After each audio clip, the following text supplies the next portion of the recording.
quando uma parte do texto estiver em negrito, vocês ouvirão um pequeno sino no início e no final deste texto.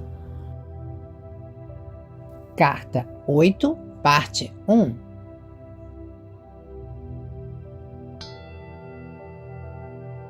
Vim novamente a você para falar sobre a verdadeira natureza da existência.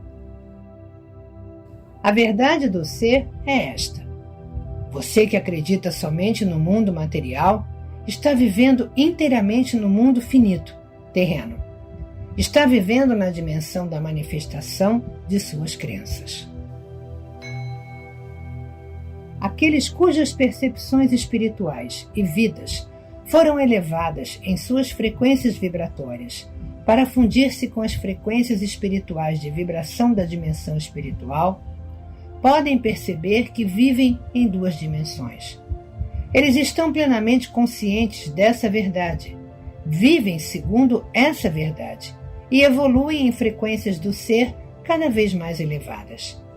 Eles já não estão presos pelas crenças humanas e vivem no entendimento de que estão no infinito, no qual não há limitações.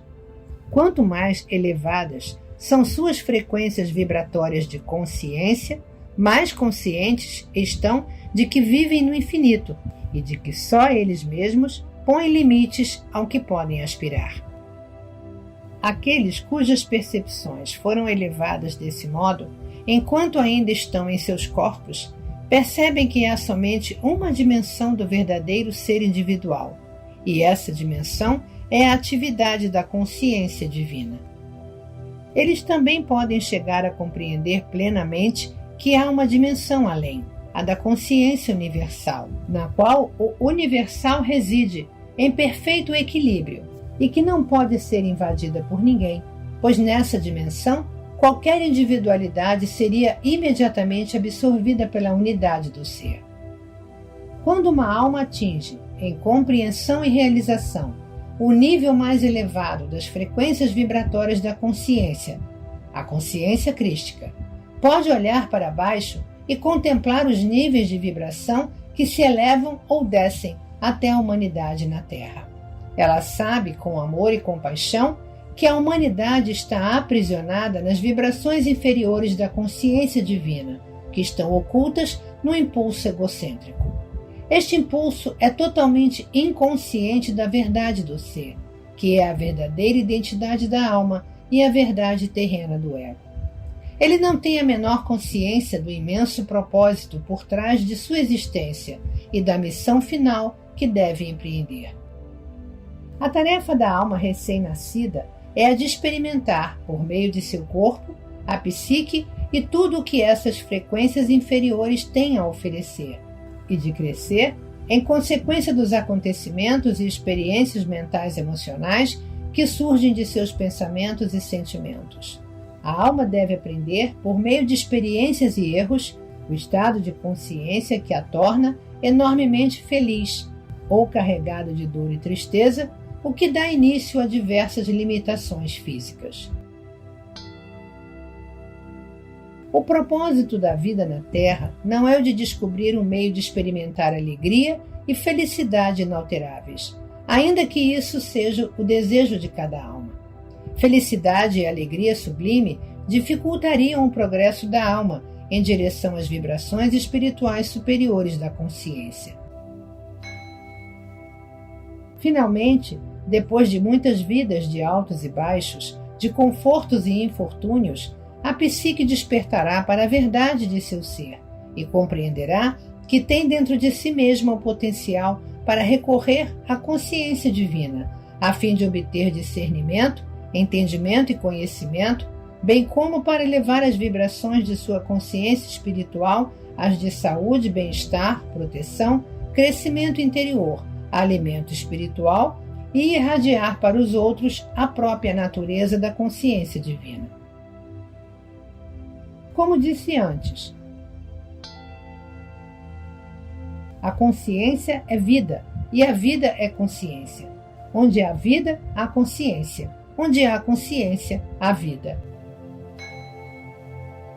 Tudo na existência é definido pelas frequências vibratórias da consciência. A luz, o som, a cor, todos os fenômenos físicos, vivos ou inanimados. Se você pode mudar as frequências vibratórias de alguma coisa, você pode mudar a aparência dela, seja som, cor, gás, líquido ou órgãos físicos.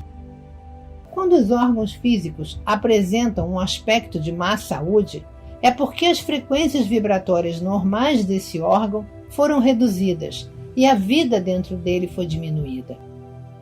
A ciência apresenta o universo como matéria, que possui consciência, mas a verdade é que o universo é consciência, que adquiriu a aparência de matéria, como consequência de um declínio para as frequências vibratórias inferiores de consciência.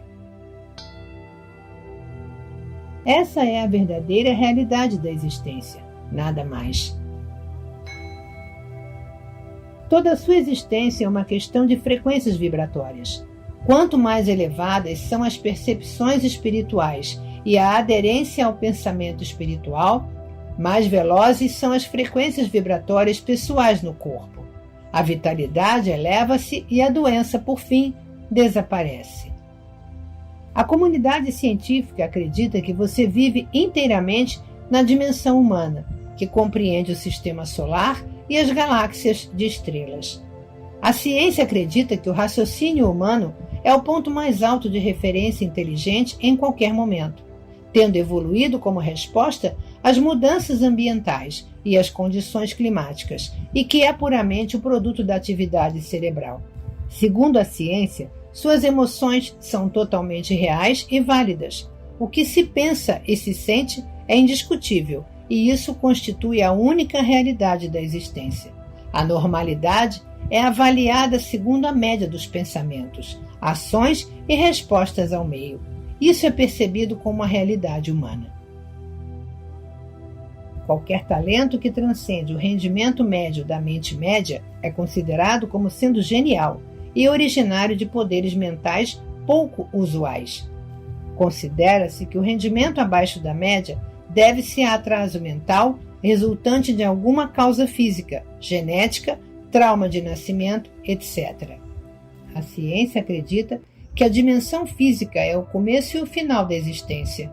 A ciência é tão contrária a qualquer possibilidade de crenças que possam iludi-la que aceitará como real qualquer fenômeno, com a condição de que possa ser calculado, estimado e provado por instrumentos. Se você pensar a respeito disso cuidadosamente, compreenderá que o que a ciência sustenta como um fato é, na realidade, somente uma crença originada de conclusões tiradas pelo uso de seus 5 sentidos. Assim é com qualquer outro aspecto de sua existência. Em sua dimensão terrena, os fatos acontecem segundo após segundo, mas no momento em que se produzem se tornam crenças, recordações, e as recordações não são sempre precisas. Quaisquer sentimentos e pensamentos que você tenha sobre o passado não são fatos, mas pontos de vista e crenças, e portanto não são fatos, nem são a realidade por trás deles.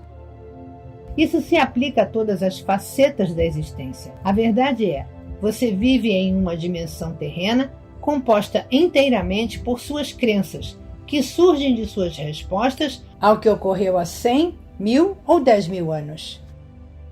Houve um tempo em que as pessoas acreditavam que a Terra era plana. Portanto, elas pensavam viver em um mundo plano e tinham medo de navegar muito longe, indo de um lado ao outro do oceano, pois havia o perigo de cair pela borda do mundo.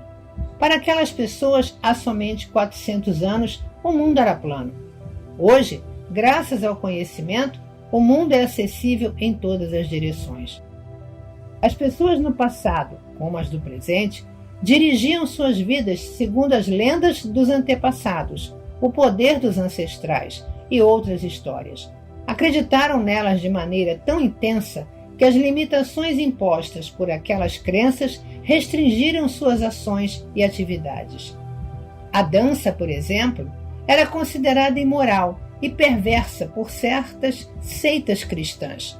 Portanto, esse prazer foi erroneamente negado a muita gente que podia ter vivenciado grande alegria e liberado muita tensão ao dançar. Com a religião se passa o mesmo. As crenças são a própria substância da religião. Elas estão baseadas em acontecimentos antiquíssimos que não são mais do que lendas. As crenças podem ter sido relevantes para a mentalidade geral daqueles tempos, mas há muito se tornaram irrelevantes em um mundo de contínuas mudanças. Ainda assim, elas são estritamente observadas e se converteram em objeto de culto, festividades, celebrações, choro e, mais destrutivamente, se tornaram a razão pela qual os homens se matam entre si e causam terríveis desgraças a mulheres e crianças. Certas religiões afirmam que Deus está em toda parte e em todas as coisas, mas também afirmam de maneira dogmática que ninguém conhece a mente de Deus, ou as razões pelas quais o povo se mata entre si. Pode ser que isso esteja nos planos de Deus, dizem. Com atitudes mentais compostas de tal conjunto de crenças ilógicas, onde a humanidade pode, no tempo atual, encontrar alguma certeza de beleza, alegria, saúde, bem-estar e amor. As crenças religiosas nos apresentam um Deus cuja vontade pode trazer vida e cura, ou morte e destruição. Com tais crenças, a única certeza é a incerteza. Com essas crenças, qualquer doença ou anormalidade pode ser justificada como sendo a vontade de Deus. Porém, são as suas crenças que controlam todas as expectativas do que a vida pode trazer para você no futuro. É preferível o agnosticismo saudável, que é um tipo de atitude mental que aceita que desconhece a natureza de Deus ou a existência de algum Deus, mas que está aberta à convicção trazida pela iluminação, do que as crenças fanáticas de meias-verdades ou inverdades. Como é cega a raça humana em geral. As pessoas são como toupeiras, vivendo em túneis, convencidas de que são capazes de avaliar toda a sua existência usando os seus sentidos do ouvir e cheirar, sua limitada visão e tato. Assim você pode descer na escala das formas de vida e constatar que milhares de espécies vivem vidas inteiramente definidas e delimitadas pelos seus sentidos. O que elas podem perceber como real constitui a sua realidade pessoal, seu mundo particular. Cada camada da existência, experimentada pelas diversas espécies de seres vivos, é diferente de qualquer outra dentro da dimensão terrena. Isso inclui a mente humana, que está literalmente possuída pelas doutrinas e dogmas religiosos e aprisionada em teorias científicas e fórmulas matemáticas. As doutrinas religiosas foram concebidas pelo raciocínio humano em um esforço para explicar os ensinamentos dos mestres espirituais, cujas mentes se moveram além da esfera humana do intelecto, adentrando as esferas celestiais da percepção, inspirada na realidade universal. Os conceitos científicos também são produtos dos sentidos humanos racionalizando e dando nomes aos fenômenos examinados pela visão humana durante a experimentação. Portanto, quando o raciocínio humano é capaz de deixar de lado tais crenças limitadas e elevar-se para entrar em contato com a realidade, que se acha além do raciocínio, da lógica e da mais alta racionalização humana, que se denomina conhecimento, a mente entra nas esferas superiores da consciência da vida. Ela está tomada pela verdade universal, a qual está literalmente além do que a mente humana normal pode perceber, aceitar ou compreender.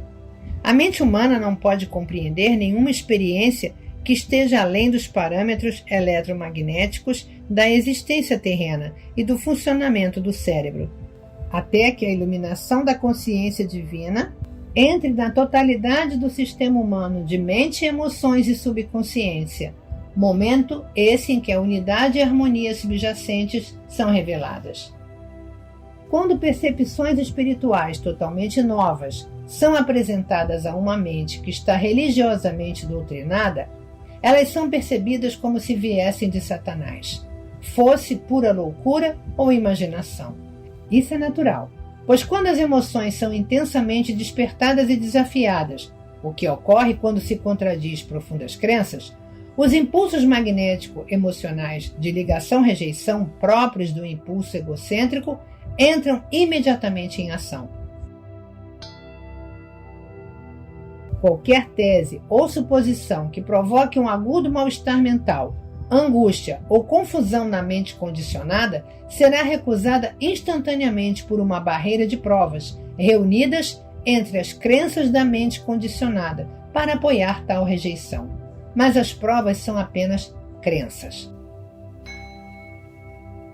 Isso é um processo emocional mental totalmente natural dentro da dimensão puramente humana. Portanto, se minha verdade é oferecida àqueles cujas atitudes mentais estão firmemente estabelecidas e condicionadas pelo medo ou fortalecidas pela vontade humana de aderir a tais crenças programadas, é simplesmente natural que a verdade desperte emoções indisciplinadas e que seja violentamente recusada, e talvez até com virulência. Esta é uma descrição da atividade mental emocional normal dentro da dimensão humana. Não deve ser criticada, uma vez que uma mente condicionada se sente completamente insegura e à deriva ou num lamaçal quando é confrontada por um conceito inteiramente novo. Essas metáforas humanas descrevem exatamente o que ocorre quando uma mente doutrinada é desafiada por uma percepção completamente nova sobre aquilo que antes ela considerava tão precioso, tão seguro, tão correto. Lendo estas cartas pela primeira vez, você poderá determinar onde você está mental e emocionalmente. Você está bloqueado no progresso espiritual por sua teimosa adesão às suas crenças atuais? Depois da devida reflexão, você é capaz de compreender que tudo que está defendendo tão fortemente é somente crença irracional? É absolutamente vital para o seu desenvolvimento espiritual que você enfim compreenda plenamente os princípios de sua mente humana e do funcionamento emocional. Você pensa que sabe, mas não compreende completamente. Você apenas poderá compreender afastando-se disso completamente, transcendendo, se movendo até as dimensões de percepção e de experiência mais elevadas, entrando, na verdade, em si mesma. Somente então começará a perceber que você e todas as outras pessoas do mundo têm vivido e orientado suas vidas quase que inteiramente pelas crenças humanas, não pela verdade. Muitas pessoas acreditam de todo o coração que ao rezarem pedindo para receber tal coisa, viver tal experiência ou receber a boa orientação para certa situação, elas verdadeiramente receberão o objeto, a experiência ou a orientação que melhorará seu bem-estar. Elas acreditam que quando receberem a resposta à sua oração, se a receberem, se alegrarão sinceramente e seguirão imediatamente o conselho, independente de quais sejam as condições presentes, porque vindo do divino só pode ser a resposta correta que conduz à felicidade. No entanto, quando se deparam com o tão desejado objeto, experiência ou orientação, os que recebem a graça divina às vezes ficam tão perturbados e desorientados que são incapazes de aceitar a intromissão da consciência divina, exatamente como tinham pedido, e não sabem o que fazer diante disso. Se a mente fica tão comprometida quando recebe o que pediu, quando vem de uma forma inesperada, onde está a verdadeira fé e crença que a pessoa estava tão certa de possuir em abundância? Você não vê que é a crença e não a verdade que tem orquestrado todo o movimento na resposta à oração, com a exceção, é claro, da intervenção da consciência divina? Essa intervenção é a única realidade em todo o procedimento. O resto é crença e esperança, uma ginástica mental que utiliza as experiências passadas para medir o presente. Sua única verdade é a consciência divina, que conduz unicamente para o crescimento e perfeição, se você confia plenamente que ela irá fazê-lo. Faça uma pausa aqui para ler e reler os parágrafos anteriores, pois o que se passa em sua consciência é a base de suas experiências e de sua vida. Pergunte a si mesmo: você realmente percebe, se dá conta, compreende que a realidade é a fonte de todo conhecimento e criatividade? Ou você simplesmente aceita estas palavras formalmente e reconhece a consciência divina apenas de uma maneira mental e superficial? Você vive plena e completamente, minuto a minuto, no entendimento de que a consciência universal é a única realidade e a inteligência mais elevada operando na criação? Você depende consistentemente da sua suprema e efetiva orientação? Ou você pensa que seria melhor viver segundo sua própria vontade finita e seus impulsos emocionais por vezes confusos? Se você recebe uma orientação direta para seguir certo caminho, mas hesita se perguntando se essa orientação o dirige para onde pensa querer ir, você está plenamente entregue à mais alta autoridade inteligente, a consciência divina? Não é isso uma indicação de que seu ego ainda está no controle? Inclusive, estas cartas, quando difundidas conforme o previsto, se tornarão crenças e não a pura percepção espiritual daquilo que é, do qual se originam estas palavras. Somente quando estas palavras forem levadas à meditação, depois de pedir pela iluminação espiritual, é que finalmente a realidade espiritual que está por trás delas chegará como um raio de luz à mente. Quando isso acontecer, você saberá que sabe. Aqueles que tenham evoluído o suficiente para viver em 2 dimensões, vocês cujas mentes podem mover-se para além do reino do intelecto humano, em direção à dimensão mais elevada da realidade universal, provavelmente encontrarão muitas pessoas no futuro que rejeitarão estas cartas, como se fossem pura imaginação. Porém, não se entristeçam. Recordem o que estou dizendo agora. Vocês residem em 2 dimensões e ninguém pode passar além da dimensão do mero intelecto antes de ter cumprido os pré-requisitos da iluminação espiritual. Estes são um verdadeiro despertar espiritual conduzindo a uma profunda iluminação das atividades do ego e da personalidade, seguido por arrependimento, arrependimento, arrependimento. Este é o único caminho. O arrependimento leva à rejeição da dimensão magnético-emocional de rejeição-ligação que, em suas formas mais destrutivas, os humanos descrevem como pecado. Quando uma pessoa adentra a dimensão espiritual e é impregnada com características da vida, a pessoa começa a compreender e, por fim, saber que o impulso egóico humano de olhar apenas para o eu, em realidade, fecha a alma para o contínuo fluxo da vida divina na mente, no coração, no corpo, nas relações e nas experiências diárias.